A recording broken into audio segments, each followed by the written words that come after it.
There's a gentleman that hasn't been out in a few years, but he had quite a serious TBI.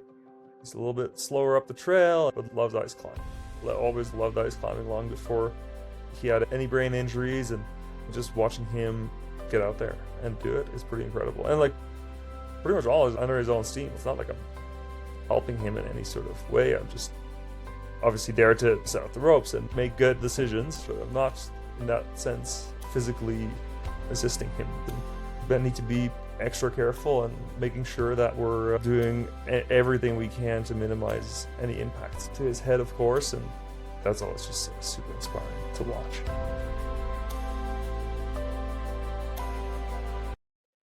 Welcome, Maarten, to the third episode of the Climb Onsight Podcast.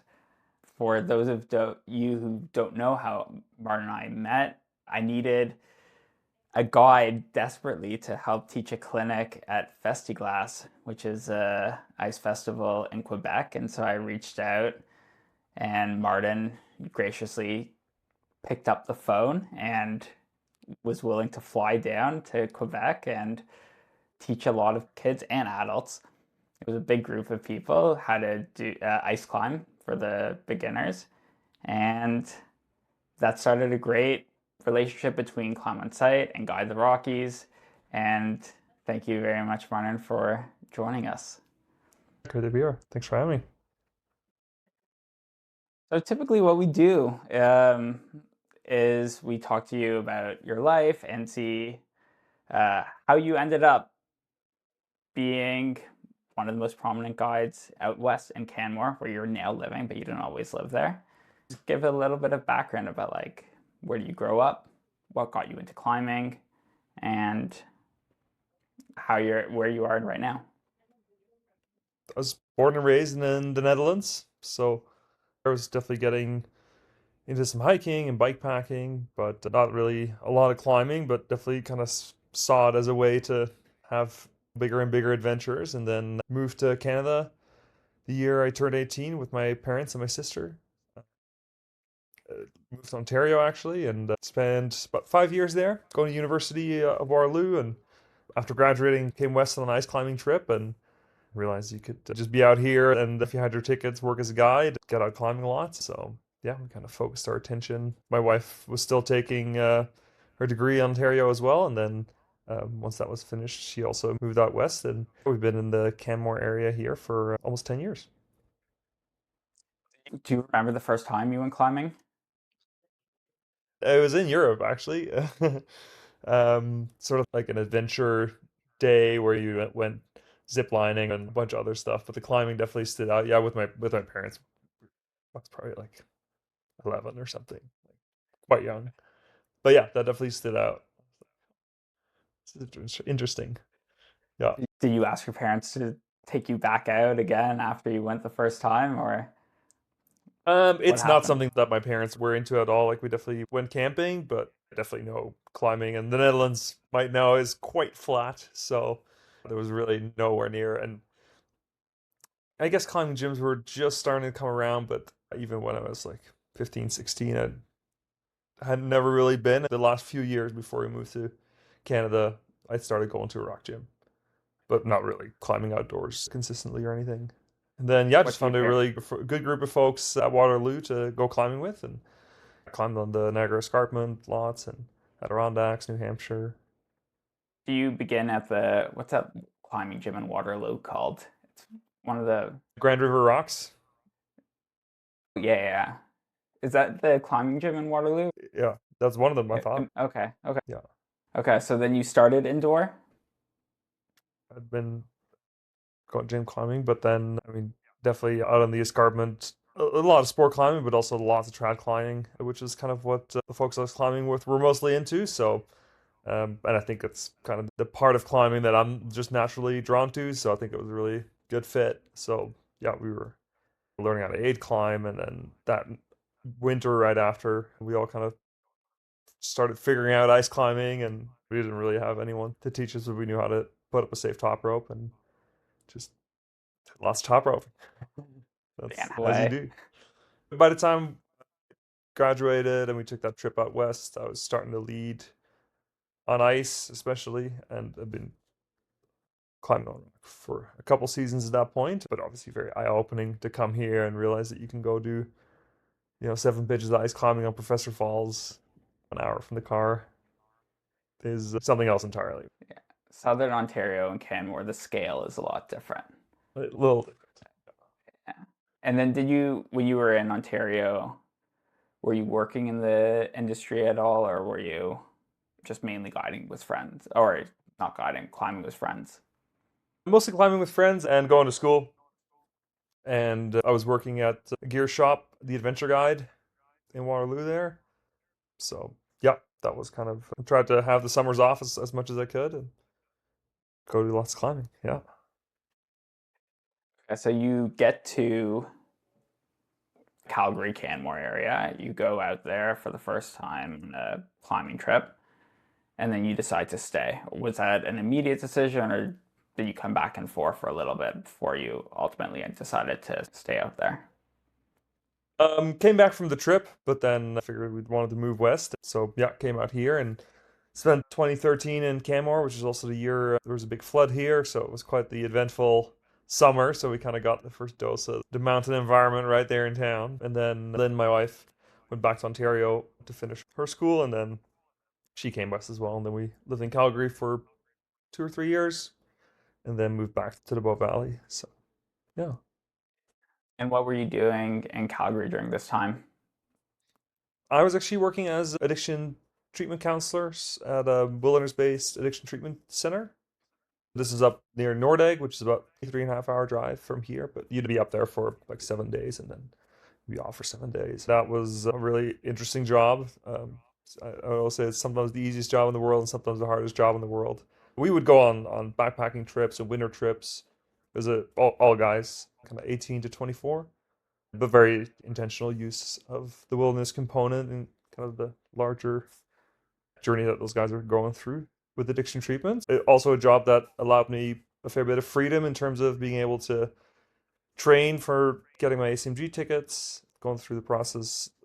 Folks that are maybe not as familiar, come an apprentice rock guide first, and an apprentice alpine, and then now I have my full alpine ticket for coming up on 5 years now. And yeah, those courses just require a fair bit of prep to even get into the first one, and then kind of continuously training and getting ready for your next exams, and then taking the exams. It takes time as well, so it helps to have a flexible job, basically, which they certainly were. Requires a lot of work in between. Like, you're not allowed just to go exam, exam, exam.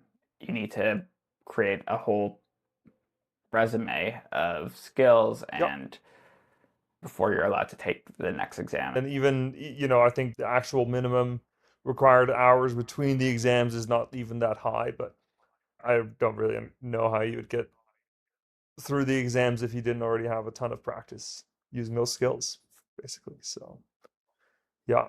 I'm curious, were you in school to be an addiction counselor, or what do you get your degree in? That was in environmental resource management. So, just science degree in environmental management, basically. So, yeah, no, totally unrelated to that. I had a friend who had moved out to Canmore maybe a year before, and he'd gotten a job there, and it gave me a good experience for planning trips in the wilderness for guests, which in this case, our guests were the guys. Slightly different demographic than who I'm guiding now, but certainly good prep for that. Then were you working as a climbing guide while you were taking the ACMG courses, or did you start working as a climbing guide once you became a rock guide, for instance? For me, I started full-time guiding once I had my apprentice alpine. I think as an apprentice rock, especially in Canmore here, there's probably not the most work out there, but I think you're also getting established in the mountain stream. So if you're fortunate and you can get a position at one of the established guiding companies out here and as an apprentice rock guide, I mean, that's awesome, but there's only a few of those positions around. So I found it pretty tricky to get enough work right off the go there. But as an apprentice alpine, you're very employable kind of year round. And then obviously working your way through the program and then being able to actually guide, of course, gets you lots of training as well. The ability to mentor with your peers. And yeah. it's a huge part of the program. And what drew you to being a rock guide? An ice climbing guide, a rock climbing guide, a mountaineering guide? What drew you to this field? I think for me, it is kind of that sense of awe in the mountains. It's just really nice to be able to share that with people, especially if you have folks that don't get to spend that much time in the mountains. They're maybe only here for a week. They might have never seen snow or put a harness on. It's a pretty foreign environment to a lot of people. So it's just really one of the pleasures of my job to show people that environment in a safe manner. And I think that for me, that enjoyment comes from whether or not I take someone here at a moderate ice climb close to town or up on Baffin Island in a place where I've never been. So for me, it was just also spectacular to see those mountains for the first time. I think I enjoy the whole spectrum of it, sharing that with people. When someone says, I want to go to Baffin Island, what's the process in figuring out where to take them? What's available? How do you go around to researching and guiding in a newer place? I mean, that trip specifically was this gentleman, two guys from South Africa. They had a specific objective in mind, so they knew the mountain they wanted to climb. But I think in general, with my company, I do quite a lot of private guiding where someone would essentially or a group, one or two folks hire me usually for a couple of days, and essentially I just build a custom trip for them depending on the season that folks are coming, what their objectives of course are, or their thoughts. Maybe they're just looking to learn some new skills or just have an experience, or maybe they're experienced climbers in their own right and they want to have some local knowledge and someone to take them up a local classic route. And so for me, that personal aspect is just really important. So most often we'll actually have a Zoom call and kind of get to meet and go over their trip and just really make sure that we're getting the most out of it that we can as what they're after. I think for bigger objectives, there's certainly a little bit of some prep days often. Sometimes there can be a span of like a year or a couple of years where I'm working with a guest to work up to an objective like that. I do want to go further in, but before we do, just how did you, because in our story that we're telling right now, you are working as a guide for different outfits. So when do you decide to start Guide the Rockies? And how did you go about starting it? Yeah, totally. So for me, I definitely worked for various different operators here in the Bow Valley. And I think as well, once you get your full alpine or your full ski or your full mountain guide, that's kind of the time that you've now fully certified. So that's kind of the time to start your own business if that's what you're looking to do. And I think I was also just getting a variety of work coming in from different places, some more mountain safety work up north, and then of course climbing guests that wanted to come. Mostly for me, ice and mixed climbing in the winter. So I do quite a bit of that type of guiding. So yeah, kind of decided to strike out on my own, start Guide the Rockies, and kind of have a home for all those different intersecting avenues of work, I guess. And that kind of comes with sometimes I'm up north a little bit more. Sometimes there's some more film work. Every winter, of course, a lot of ice climbing. So yeah. Yeah, because we've talked about this before. You really try to focus on going with somebody over multiple days because you get to know them and you get to really develop the course for that person. And so when someone reaches out to you for the first time, what's the process that you take? I usually just even over email. The process is getting a little bit of background, maybe some other climbing experience, or even just if you have a bunch of hiking experience, trail running, or anything of that sort. That might not help with your technical climbing knowledge per se, but to me, it definitely shows that you know how to take care of yourself in the wilderness. That's such a huge part of it, it's just being out there and existing in the elements. Even if I have someone who maybe doesn't have a ton of climbing experience, but they are looking to, for example, go mountaineering in the summer, that does involve quite a lot of hiking with a backpack on. And then, of course, we're going to kind of talk about what their objectives for the trip are.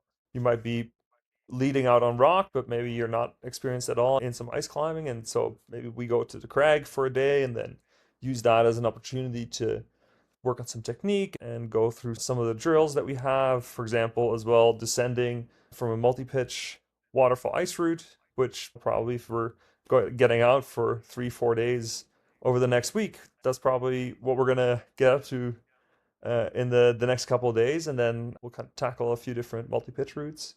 We have options here from kind of all grades and some out of avalanche terrain, some in avalanche terrain. Like that's kind of the decision-making process as well. Kind of in the moment, we're making decisions on where to go for the day. Yeah. Yeah, but you have flexibility then, because I know there's some courses where it's more strict, like on this day we're going to learn this, on this day we're going to learn this, but you primarily work with small groups, right? A lot of my guests, it's one or two guests, partially as well because the multi-pitch guiding is up to two guests plus myself, right? So for sure, if there's larger, like 4 or 5 people looking to do a course type of day as well, like we do those as well, of course. But yeah, it's a lot of private guiding for sure. Yeah, didn't want to exclude you from the possibility of doing larger groups as well. Totally. So what are the different types of courses that you run? Do you have any standardized courses that you run, or is it mainly customly built courses depending on what each group wants? I kind of like decide what curriculum usually is most appropriate for the guests, but just your classic intro to ice, intermediate ice, and then steep ice climbing, and then kind of the same with level with the mixed climbing, right? Where we're doing an intro to mix, intermediate mixed climbing, and then steep mixed climbing, kind of as different curriculums to take people through. Yeah. Then you're willing to travel anywhere to take people out Yeah, within exactly. reason. I think there's some amazing mountains here in the Rockies and ice climbing and rock climbing, but yeah, there's so many other incredible places, of course. So yeah, I've been out to Quebec. We're leaving for Norway here in a couple of days to go ice climbing there for work. So yeah, certainly. There's plenty of other What's places to the go climbing. Can you divulge what the ice climbing trip in Norway entails? Yeah, we're for 3 weeks going out with a guest, doing some climbing out there. We've got kind of 2 different places picked out, and yeah, we'll kind of be traveling around and finding the best spots. That's the job. Are you planning on, is it going to be climbing every day or? Oh, we'll kind of play it by ear. There'll be some rest days as well, of course. Yeah, that's I don't know if I can climb every single day for 3 weeks. That seems like a lot. It seems, Yeah. um, I always like hearing stories about memorable guests. And I know that every guest is memorable, but there's always a story about somebody who wasn't expecting to be able to do something and then they were able to do it, somebody who overcame a fear. And I'm curious if there's any stories that really stick out to you over the years guiding. Yeah, I mean, I think yeah, there's tons of stories like that, of course, and kind of all its different iterations.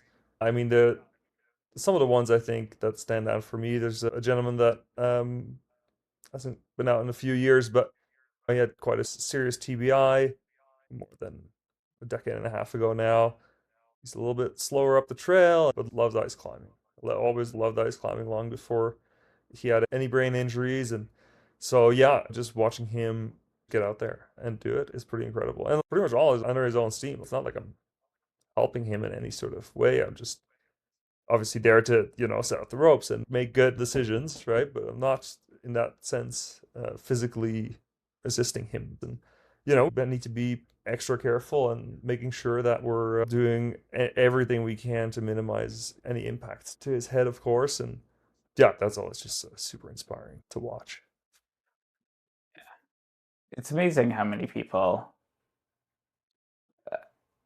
ice climbing specifically, how many people go out and do ice climbing when it's like a little bit scary in some ways because you have ice picks and crampons and you're using a lot of sharp things and you're climbing a waterfall, and yet people just have no fear or are willing to take the fear and bottle it up and use it as motivation and try something new. And so that's really amazing. I also wanted to talk because you do a lot of trips for yourself too. Last year you did a really big trip and you climbed Altar Sar, which is a mountain in Pakistan. Can you talk about how that was organized and how that happened? We've been kind of going for the last 5 years, I guess, on a bigger trip with my buddy Ethan Berman. Sometimes just the two of us, and sometimes a couple of the other guys from town here. Had some great trips, especially the one to Nepal. We had a really great trip, did some awesome climbing there. Had a trip to India that was a little more expedition, a little less climbing, let's say. And then, yeah, the last 2 years we've been going to Pakistan. Really, just an incredible mountain, a very aesthetic peak, Altar Sar. Yeah, just a really stunning mountain, and certainly a place that was really quite close to town, as it were. But that final day to actually get to the base of the mountain is quite tricky and involves a bunch of crossing of gullies, and we and the kind of dubbing it the sketchy traverse at the end. And so, one of the a couple different reasons why that hadn't been climbed, and it's also very tall face or tall buttress. So just even getting the conditions right along each section, and obviously having a long, stable weather window and the right team and everybody healthy, and having all those things align is pretty incredible. Definitely a trip of a lifetime. I'm always curious because in some ways, there's like I don't know, million mountains around the world. How do you decide which, because you're spending 2 weeks, 3 weeks, plus all the time preparing for the trip. So how do you decide this is a mountain I want to do? Was it just the fact that it hadn't been climbed before, or how did you come across it? I'm curious about all that. I think for me, just a aesthetically pleasing line is very important. So I think that for me counts for a lot. I like to go different places. So usually try and pick a place that we haven't really been to, which, none of us had been to Pakistan until last year. And then this year, the second time, or sorry, like 20, I should say 2024, and then 2025, our second time. A reasonable climb, I should say, in the sense that there's not a ton of seracs overhead, and not a ton of steep snow climbing over tons of avalanche terrain, right? Like those are tricky things to often forecast and work around, right? But especially, the overhead objective hazard needs to be fairly minimal, which, yeah, was also of course, there's a ton of mountain above you, right? But there's no big crumbly, seracy ice bits over your head for days on end kind of thing. Do you remember the first time you saw the mountain? Because you said it's an aesthetically pleasing line, so I'm curious if you remember the first time you saw the route, if you saw a video of someone climbing it and you're like, oh, that looks nice. I remember definitely seeing the photos for the first time and being just, very struck by how beautiful of a buttress that it was. And I definitely also remember the first time I saw it from, you can't see it right from base camp, but you can walk like 10 minutes up to the top of the ridge and then you can see it. Yeah, very cool peak. And kind of really like hid in the way, kind of quite an effort to, or it's a day, but it's a ways in there from even from base camps. Do you remember, or do you have an idea of what the next major mountain that you're going to climb, or undecided? Decided as of right now, yeah, totally. Gonna be focusing on some work this summer, so I'm not gonna head back to Pakistan this year, but yeah, no, the list is always growing. So And then, correct me if I'm wrong, but you're also sponsored by North Face, is that right? yeah, yeah, that's right. And with Blue Ice climbing as well. Yeah, How did those come about? I think just through the community, I guess. Kind of just got in touch with the sports marketing person at the time in Montreal there. And then, which was right around the time that we actually went to Scotland just before COVID, actually, on an international climbers meet out there. So, yeah, that just kind of started with just a little bit of gear here and there. And then, yeah, got me fully on the team there for the last 4 or 5 years, I guess, coming up. So, yeah, and now get to be a lot more involved with the brand, go to some ice fests, helping get feedback on some prototype stuff. And yeah, no, it's been really amazing. That's a pretty cool gig to have on the side as well. Yeah, no, What it's been really fun. What ice fest have you been to this year? This year I just did Bozeman actually, which is just kind of how the schedule lined up. Yeah, quite a bit of guiding work booked already. So, and then I think this last weekend there was actually an ice fest, but we're also about to leave for Europe, so I kind of figured I would not tack that on as well. There was an ice fest in Ontario this past weekend, and I was all ready to go, and then I heard a little pop in my knee, and so now I'm on recovery basis. So I think I'll be out of commission for the next month or so, unfortunately. But otherwise, there's a lot of really good ice festivals in the East End too over the next month. Oh no. Yeah, not ideal. Speaking of injuries, the one thing I know when we talk about Ontario climbing, especially in the North End, like Thunder Bay area, there's a lot of multi-pitch climbing and there's a lot of ice climbing, but the nice part is that there's not as much of an avalanche risk. And the one risk about climbing out west is that you sort of need to understand avalanche precautions. You mentioned that sometimes you will do an impromptu avalanche training course. How much do you recommend someone would take an avalanche course before they go climbing out west? I mean, I would highly recommend it. I think sometimes people also just have the misperception of that the avalanche course is going to like it be super in depth or really like scientific or I think it's really like an awareness course.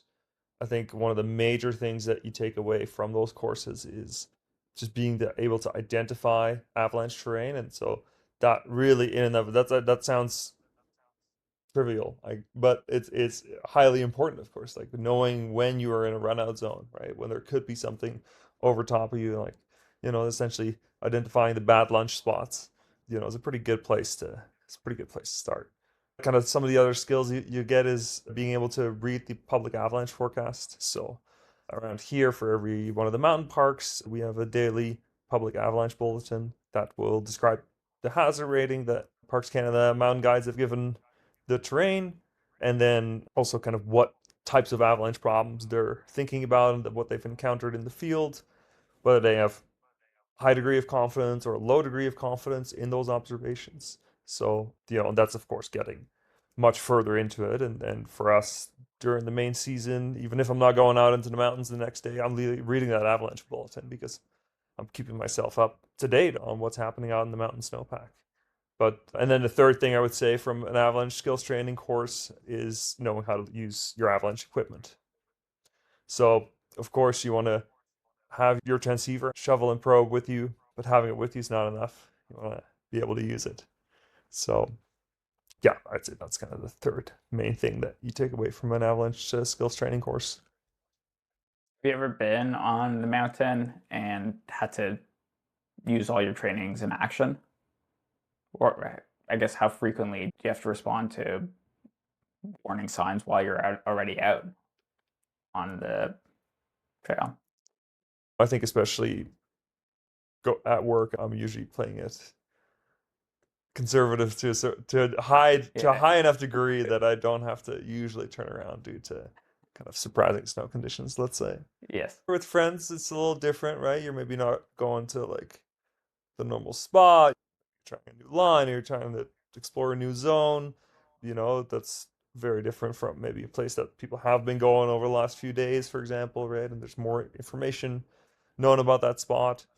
I mean, yeah, definitely all the time in that sense. But yeah. You started off the conversation saying that your parents weren't into climbing. Have they come visited you? Have you taken them out climbing? Yeah, my mom doesn't want anything to do with it, and that's fine. She can't even watch. She loves hearing about it once we're all back, but she can't even watch it happen in front of her, so that's fine. But my dad is really taken to the ice climbing. We've only been a few times, but he's pretty fit actually, so he picked it up in no time at all. So Yeah, no, he's gotten a real kick out of it actually. So that's been pretty cool to share that with Well, he's him. got a good teacher, so it makes sense that he would. Yeah. And then just one last question. Do you like, well, I've got one final question, how we end the show, but ice climbing sounds like that's top. That's your favorite. That's what you live Yeah, and ice and breathe. mixed for sure. Yeah, Yeah. for sure. And then are you doing any, because we, at the Festiglace, they have a competition every year at Festiglace. It's happened the last couple of years. It's happening again this year. Yeah. And Martin competed last year. Or do you have any competitions? Are you competing again in any, not in Festiglace, but in anything else? My competitive climbing career is started and potentially ended with Festiglace, who knows? But that's basically the only climbing comp. Like I think I've done maybe a bouldering comp out east somewhere once, but just the general people's bouldering comp. So no, not really. But it was really fun. I thought the Festiglace one was awesome because there's kind of two components to the competition there. There's kind of the enduro comp and then a difficulty comp on the second day. So the second day was actually when I was teaching the course. So I just did the enduro comp where basically you just get a lot of the amount of time. You get paired with one of the other competitors that are visiting or otherwise, and you basically get to climb as many pitches as you can. An hour and a half per side of the river, so 3 hours of climbing total, spread out over the day, and points for each of the natural ice and mixed routes that are there, all pre-equipped. So I mean that's an awesome way to have a comp. By the end of that. I was getting pretty pumped.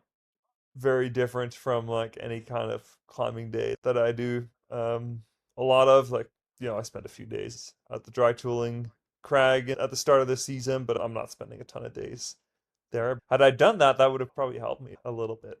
But, no, it was very For cool, next and year. I was partnered with my good friend Jeff Mercier, so we just had a blast. I'm pretty sure he won the enduro comp.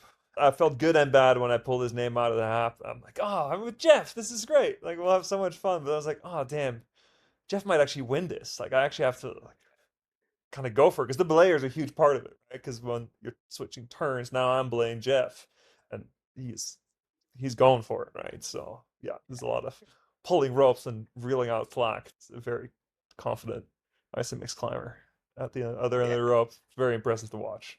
So yeah, bravo, Jeff. Yeah, I feel like you swept. Every single award I felt like was given to Jeff at the end of the day. Yeah, he's very skilled at it. Yeah. Totally. It's impressive to watch. And then just to end off, we've been asking everyone this. Name one climbing book that they really enjoy and one guidebook that they recommend. And so if you could think of any recommendations, I know I'm putting you on the spot, but if you have a climbing book and a guidebook recommendation.